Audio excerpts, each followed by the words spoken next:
You saw the potential early on, and I want to get a better sense of what gave you the confidence to believe in Suhua and the team at Kuaishou. I always say that any founder is asking for dog's life for minimum 10 to 20 years, right? And so I look for great founders. In this case, Suhua and Ishao are two great co-founders. I love the fact that Ishao has a great product sense. Suhua can deliver it in terms of the engineering delivery of the product. What's the next big thing in your view when it comes to the Chinese tech scene? At Atypical Ventures, we look for technologies that would address the aging population. For example, we recently invested in a company called Oka. It's a complete reimagine and redesign of the hearing aid. I also think robotics is another thing that we are very focused on. One of the things that with robotics, we focus specifically on robotics to replace the dangerous jobs. One of the probably less traveled area will be the SaaS for the medical field.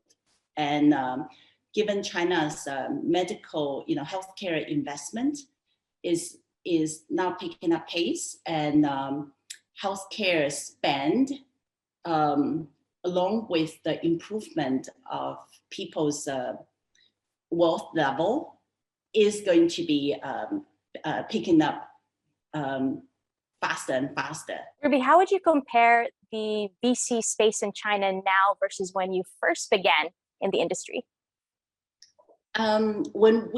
I had a good fortune of experience Chinese venture capital sort of investment in two major waves. And the first wave was what we call PC-based internet startups. At that time, China was more of a copy the US model. So in the US, you have Google, China has Baidu. You have Amazon, China has Alibaba. Tencent is actually a unique business model on its own from very early on. Tencent was actually first PC generation's initial original creator of a business model.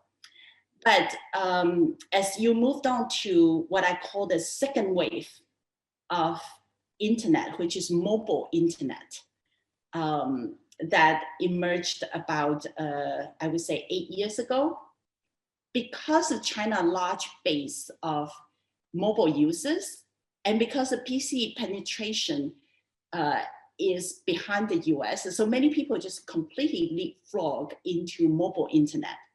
China's mobile internet is ahead of the US. For example, the way you use Tencent is amazing user experience. But if you're in the US, there's not quite an equivalent company on the mobile side. Hence, because mobile internet leadership in China, hence, TikTok is able to penetrate in the US market because, they have done this in China already. And after they bought Musical.ly, which is one of the companies that the founders actually came to me in their B round and asked, say, if you invest in Kuaishou, why wouldn't you invest in Musical.ly, which is a Kuaishou for the US? Well, eventually, ByteDance bought it, and it's the launch pad for them to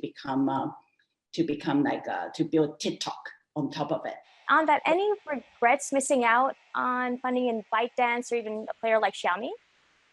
Yes, I often tell my partners that, and my friends, as much as the kind of return I have delivered to my LPs and my fellow GPs, I have missed even more greater opportunities